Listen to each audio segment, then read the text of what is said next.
Assalamualaikum warahmatullahi wabarakatuh. Kembali berjumpa dengan saya Edsmino Arif dari Forum News Network bersama dengan Bung Said Didu. Dalam beberapa pekan terakhir ini diskus tentang utang pemerintah Indonesia itu sangat menarik. Ada kekhawatiran bahwa pemerintah Indonesia itu bakal gagal bayar hutang, dan itu kekhawatiran yang sama kan yang juga dikemukakan oleh Ketua BPK beberapa waktu yang lalu. Nah, yang juga menarik ini karena ternyata Bank Indonesia itu memang sekarang ini menjadi salah satu pembeli surat berharga atau SUN, surat utang negara yang tertinggi juga. Pada tahun 2020 itu tertinggi sampai 601 triliun kalau tidak salah saya datanya. Tahun ini juga akan terulang lagi. Begitu ya Bang Said itu ya. Datanya tahun ini juga akan jadi pembeli terbesar juga. Masih akan membeli terbesar gitu, Pak. Ya. Mas Her.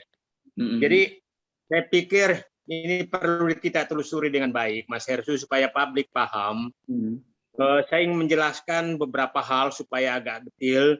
Itu utang saat ini seperti apa sebenarnya, dari mana utang itu diambil, diperoleh, kemudian digunakan untuk apa utang itu, dan siapa saja pemberi utang, dan kemana penghasilan siapa yang menikmati utang ini. Itu kira-kira perlu kita jelaskan.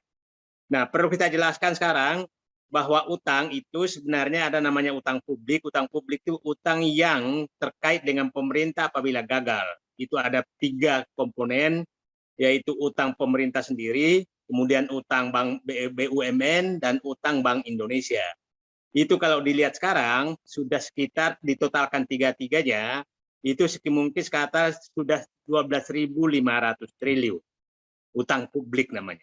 Nah, kemudian dari 12.500 triliun itu, kira-kira sekarang itu 6.700 triliun utang pemerintah.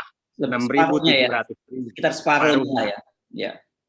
Dan diperkirakan akan bertambah menjadi 7.100 triliun sampai akhir 2021.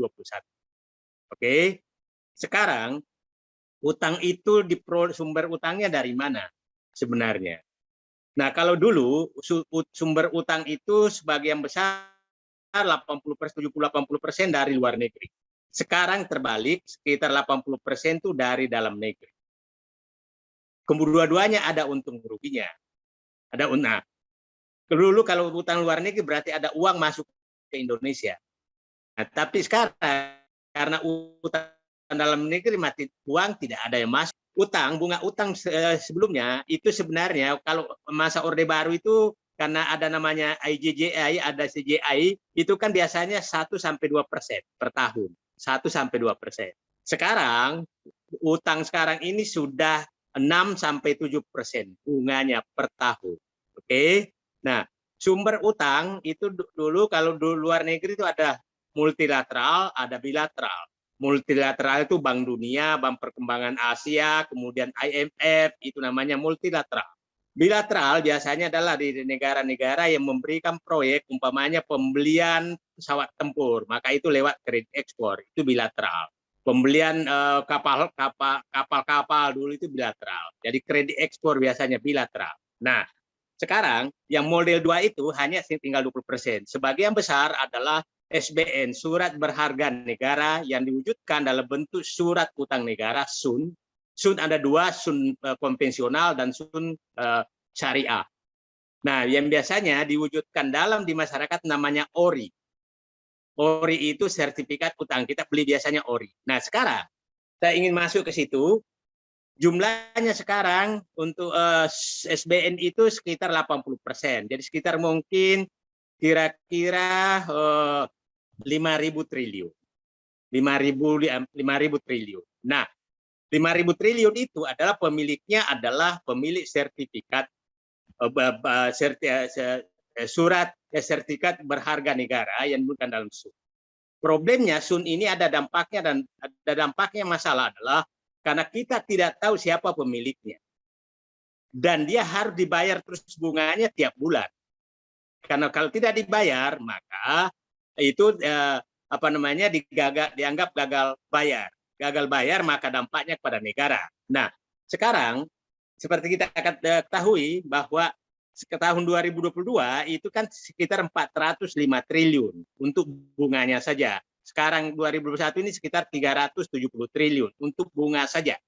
Belum masuk pokok. Kalau masuk pokok lebih tinggi lagi. Nah, yang problem bentuk Sun ini adalah tidak bisa ada negosiasi karena kita tidak tahu pemiliknya karena bisa berpindah setiap saat.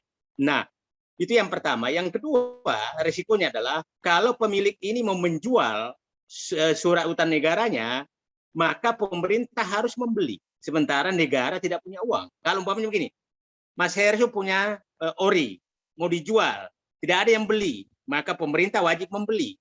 Gitu kan? Wajib membeli. Nah, kalau bersamaan sekaligus mau menjual, tidak ada uang pemerintah, maka itu menjadi masalah besar. Itulah risiko gagal utang yang sangat besar. Nah, beda dengan utang ya. Kalau utang itu bisa direstrukturisasi ya. Kalau utang, ya. Kalau ini nggak bisa direstrukturisasi. Nggak bisa. Kecuali pakai cara otoriter. Cara otoriter menyatakan begini, sekarang saya mau bunga Sun cuma 1% umpamanya, dari 6%. Bisa itu. Tapi semua pemilih Sun menjual, maka pemerintah akan bangkrut karena nggak punya uang membeli. Nah, coba bayangkan kalau 50% dari 5.000 triliun mau menjual, berarti kan 2.500 triliun. Sekarang pendapatan negara setahun hanya 1.800 triliun. Ya kan, jadi, nah Anda bayangkan kalau sebulan kan kira-kira pendapatannya kan hanya berarti 150 triliun kan. Kalau ada yang mau menjual sebulan 200 triliun, maka bangkrut negara ini. Nah, itu Pak, publik harus paham bahwa ini ada risiko yang sangat besar di depan. Nah, saya ingin menjelaskan siapa pembeli Sun tadi kan. Itu domestik itu 80%. Tapi domestik ini kita juga tidak bisa tahu, Mas Hersho. Siapa tahu orang-orang luar negeri memakai nama orang dalam negeri. Saya kasih contoh lah. Orang-orang di Australia yang bunga banknya cuma 1%. Kalau dia beli Sun kan 6,8%. Maka dia kirim uangnya, dibelikan di sini Sun, maka dia kirimkan ke sana. Kan bahkan meminjam uang di luar negeri yang bunganya 2%, dibelikan 6,8% kan maka ada 4,8% dong untungnya, gitu kan. Jadi kita nggak tahu juga apakah betul pemiliknya domestik atau orang luar yang mengirimkan uangnya untuk dibelikan atas nama dia. Dan saya yakin itu banyak yang melakukan itu. Saya yakin banyak. Nah, sekarang kita bicara tentang bunga. Nah, yang menarik lagi Mas Hersho, bahwa ternyata hampir 50% Sun itu, tadi kan saya mengatakan 80% total utang itu dalam bentuk SBN, dalam bentuk Sun, ya kan? Nah, 50%, hampir 50% SBN dan Sun itu ternyata pemiliknya adalah Bank Indonesia dan Bank. Bank Indonesia dan Bank. Bank Indonesia sekarang ternyata sudah memegang Sun itu, SBN itu sekitar hampir 1.000 triliun. Hampir 1.000 triliun, Bank Indonesia. Bank BUMN, seluruh bank itu memiliki hampir 1.100 triliun. Oke. Nah, akhirnya jadi sebenarnya yang menikmati bunga paling besar ini adalah pasti orang-orang kaya yang membeli Sun secara individu, ternyata perbankan yang membeli Sun yang sangat besar. Nah, saya mau menghitungkan Mas Hersho, betapa rakyat betul-betul menderita. Bayangkan dia harus membayar bunga, rakyat harus membayar bunga 6,8% per tahun, tapi yang menikmati adalah bank. Hitungannya begini. Ya, maksud Anda begini ya, rakyat membayar itu karena Sun atau SBN tadi itu kan dibayar oleh pemerintah, dan pemerintah itu duitnya ada duit rakyat kan gitu ya, dari pajak rakyat. Ya, oke, lanjutkan ya. Rakyat membayar lewat pajak-pajaknya dia atau pengurangan kenikmatan, atau pengurangan pelayanan dari pemerintah. Makanya hilanglah subsidi, biaya pendidikan naik, harga listrik naik, apa segala karena pakai bayar utang. Ya. Ini perlu dibikin clear karena orang bingung kalau ditanya yang membayar rakyat dari mana. Maksudnya rakyat membayarnya dari situ. Ya, oke, lanjut. Nah, sekarang dengan anggaplah saya bank itu membeli Sun dengan 6,8% per tahun. Oke. Kemudian bank ini kan bunga tabungan sekarang hanya cuma 1,8 kan tabungan per tahun. Deposito 2,5 sampai 3% per tahun. Dia belikan uang itu, uang rakyat yang ada di bank itu untuk beli Sun 6,8%. Jadi anggaplah rata-rata deposito sama kan begini Mas Hersho.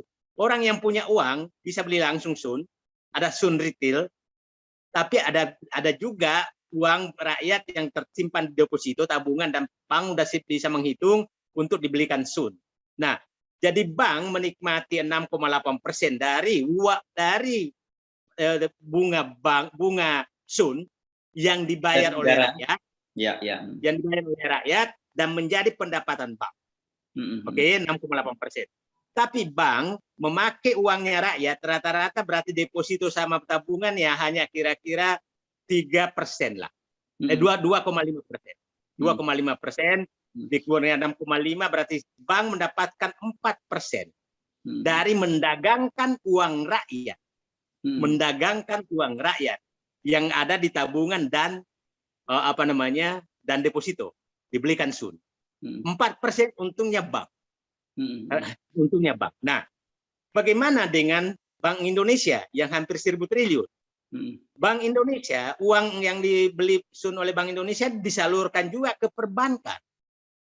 Perbankan meminjam ke Bank Indonesia itu bunganya burden sharing itu.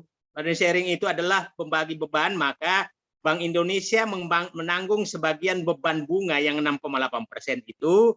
Setahu saya dibagi dua, jadi sekitar 3,5%, 3,2% bunga ditanggung negara, sisanya ditanggung oleh Bank Indonesia.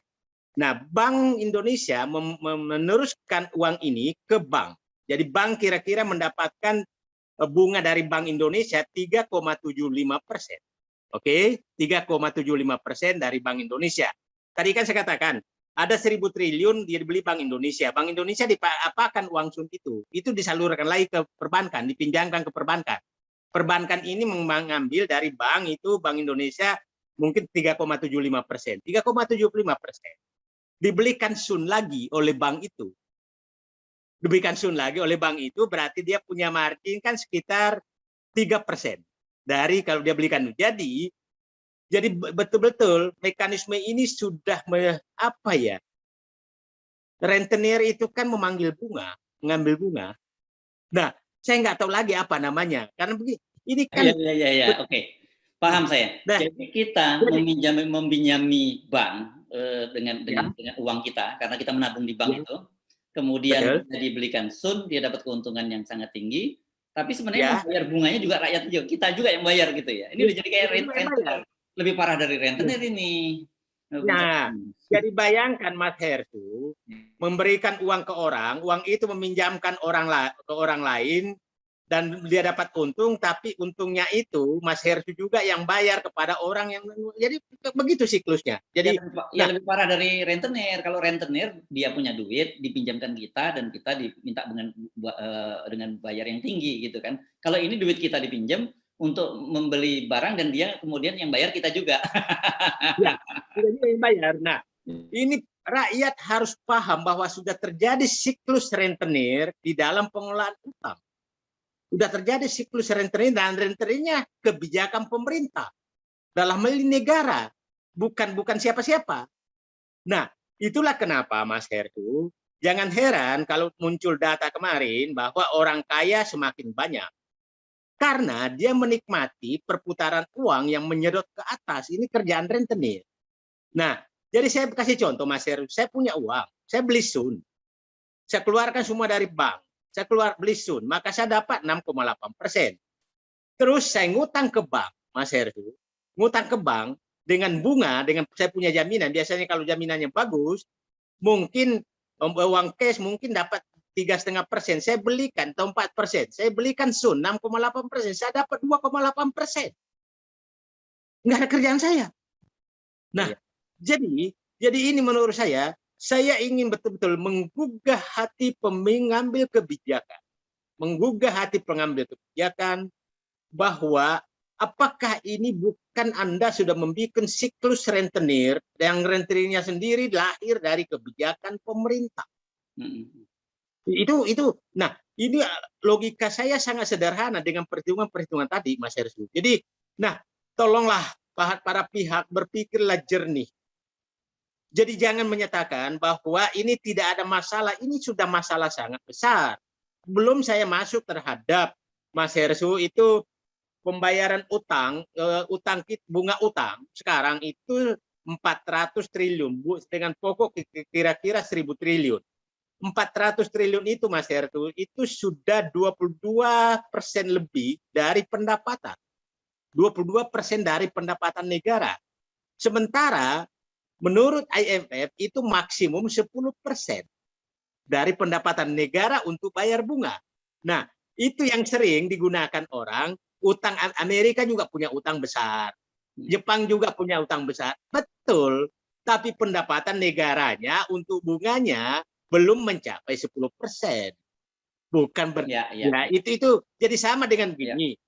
Tetangga saya kekayaannya 100 triliun. 100 triliun. Utangnya 5 triliun. Saya pendapatannya 1 miliar, utangnya 500 juta. Kan dia utangnya 1 triliun kan? Tapi kan saya 500 juta, tapi kan saya sudah setengah dari kekayaan saya. Dia hanya 5% dari kekayaan dia. Jadi tidak bisa membandingkan hal seperti itu. Dan selalu rakyat disuguhin hal seperti itu. Jadi utang orang kaya jumlahnya besar, tapi persentase terhadap kekayaannya kecil. Jumlah orang miskin, tukang beca yang penghasilannya 10.000 sehari, 20.000 sehari, utangnya 10.000, itu berbeda dengan orang yang gajinya 1 juta, utangnya 100.000. Nah, itu cara membandingkannya harus seperti itu supaya fair. Itu, Mas. Ya. Nah, jadi balik lagi ke soal bank tadi. Kelihatannya makanya saya banyak mendengar sekarang ini ada keluhan untuk mencari kredit di perbankan itu sulit sekali. Karena perbankan lebih aman membelikan surat utang negara tadi ya, SUN tadi ya. Karena padahal kan sebenarnya dalam situasi begini ini harusnya bank itu melonggarkan kredit-kreditnya sehingga ekonomi jadi tumbuh kan gitu harusnya. Ya, jadi orang selalu bertanya, Mas Hersu, kenapa sih bank membeli? Karena biasanya kalau SUN itu kan dilelang. Oke? Dilelang itu untuk menurunkan suku bunga. Siapa yang paling rendah suku bunganya dia yang dapat. Nah, sepertinya lelang-lelang sekarang tidak ada lagi pembeli. Sehingga berapapun ditawarkan, maka lembaga ini yang masuk membeli. Itu juga terjadi kenapa Bank Indonesia membeli, karena sudah tidak laku walaupun bunganya tinggi. Nah, ini sudah ada masalah besar menurut saya, karena biasanya kan lelang SUN tanggal sekian gitu kan. Nah, itu biasanya memilih kata-kata terus. Laku lelang. Bukan laku lelang, namanya itu berhasil menambah utang. Itu kata kerasnya itu. Apa yang dilelang itu kan suku bunganya.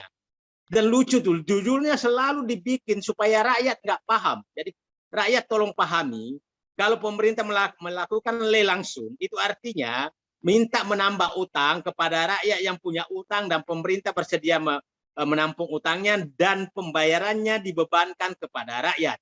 Jadi rakyat kalau berhasil pemerintah melelang SUN, artinya Anda akan mendapatkan lagi beban utang. Saya perlu jelaskan, karena selalu medsos menyatakan, nggak ada urusan kita dengan utang.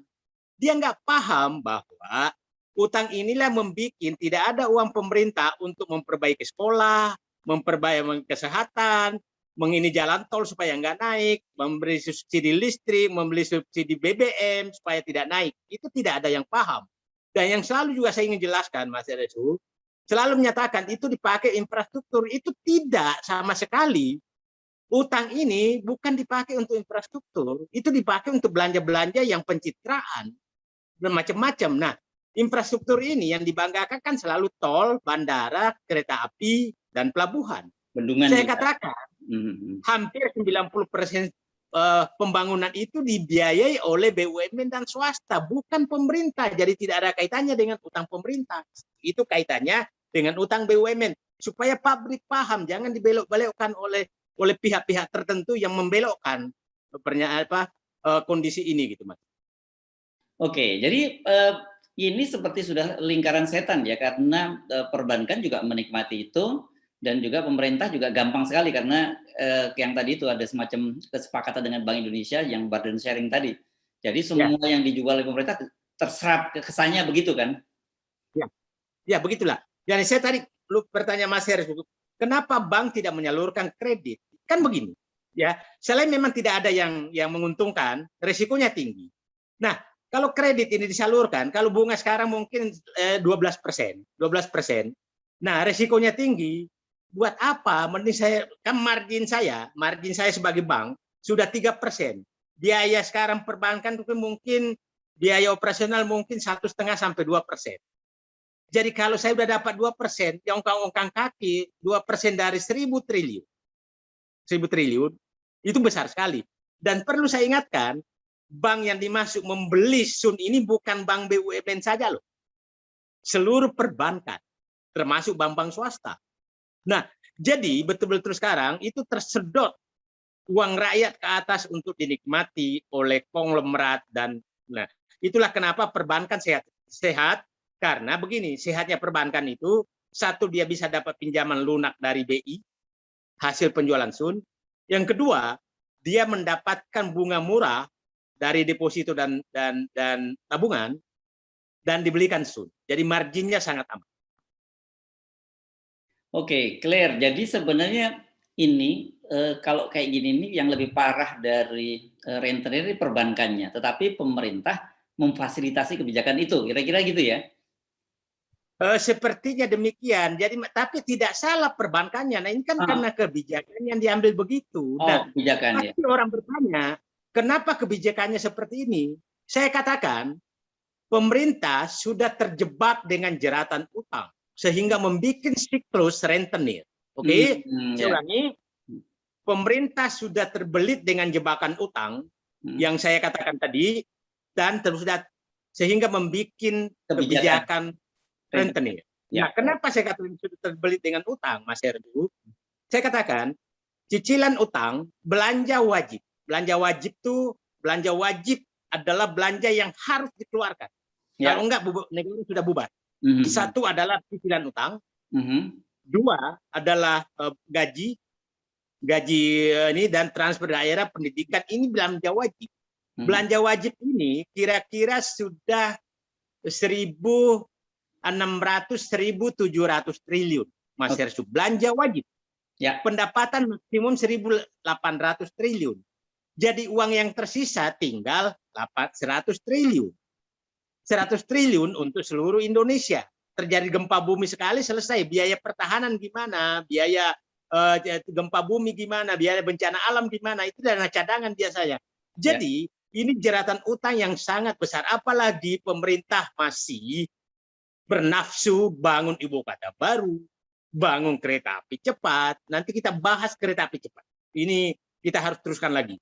Kemudian bangun bandara yang sudah mangkrak di mana-mana, bangun pelabuhan. Saya betul-betul hanya mengharap kepada rakyat, mari kita gunakan akal sehat untuk memperbaiki negeri ini. Kita tidak punya tujuan apa-apa. Mas Hersu, kita udah hampir 2 tahun mengingatkan hal ini tersebut dan sepertinya diskusi kita 2 tahun lalu sampai ini sekarang terbukti semua bahwa itu memang terjadi. Baik, terima kasih Bang Said Didu. Assalamualaikum warahmatullahi wabarakatuh. Waalaikumsalam warahmatullahi wabarakatuh.